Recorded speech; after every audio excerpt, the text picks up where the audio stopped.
the things about being a modern bloke is you've got to know how to cook.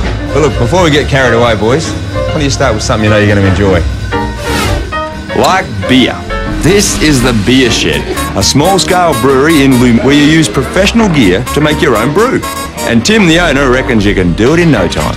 And so how long does it take? It takes about an hour, doesn't it? Just over an hour to brew the beer, and then when you come back to bottle it, you return between 2 to 4 weeks later, depending on the style of beer that you choose.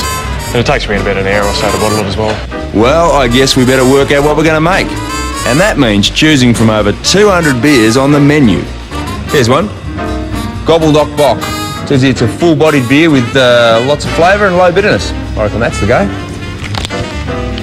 I think we want this Gobbledock Bock, mate. That looks good. Mate, no worries, I'll just follow the chute and we'll get you started. Excellent. Right, there you go. Cool. Check that out. It's a recipe. You wouldn't find that new idea, would you, mate? According to the recipe card, we need 2.5 litres of amber malt, 4 litres of dark ale malt, and 3.5 litres of lager malt. Beautiful. It's like golden syrup. Okay, so Tim, what's next? Okay, we need our fermentables, grains and hops, which we're going to measure out here on the scales. Right. Start off with our maltodextrin. Take 1 kilo of maltodextrin. Well, this looks like we're just baking a cake, mate. Then 3 different types of grain. Some nice chocolate malt. And this should just about finish it off, I think. And we're into the hops.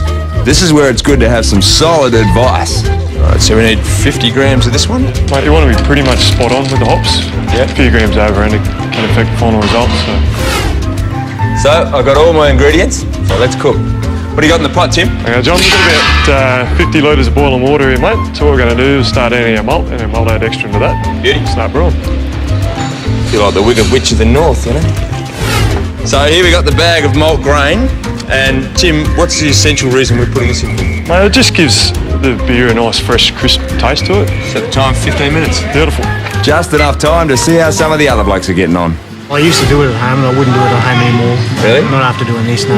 You can't get the same flavour. Well, it was a sense of achievement. Yeah. Sort of, you get to brew your own beer. It's my beer, sort of. In fact, everyone seems to be enjoying themselves. It just goes to show, making beer is as much fun as drinking it. Hello, there goes my buzzer. Okay, so the brew's finished. We've cooled it down to about 80 degrees at this end. I'll show you where it goes. Okay, here we are. The brew goes through a hops filter, through the heat exchange, comes out through the hose, and we put it in the bucket here at about 25 degrees. See you in 10 days. Well, the hard work's all completed in the kitchen. She's tucked away in the cool room, and like every good TV chef, here's one I prepared earlier. And by the way, how cool is this? Cheers.